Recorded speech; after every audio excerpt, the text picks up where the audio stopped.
Yeah, the Indigenous incarceration, Tom, really is a black stain on our nation. It's been escalating for some time, and you start to have a look at some of the figures.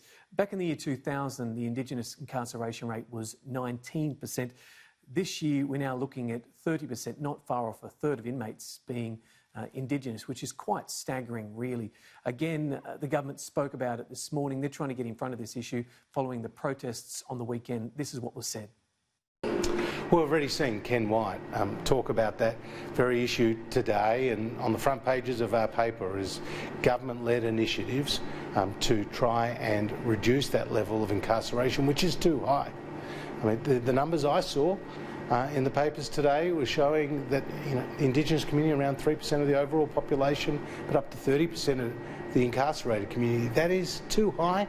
That is unacceptable in modern Australia. And so governments, working through the National Cabinet, dare I say it, and the Prime Minister has established a mechanism to work through these issues with the National Cabinet, we can make real progress.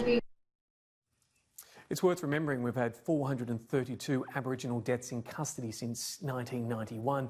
It's very easy for the government to say those numbers are too high in terms of Indigenous incarcerated. How they propose to bring that down and work more collegially with the community remains to be seen, Tom.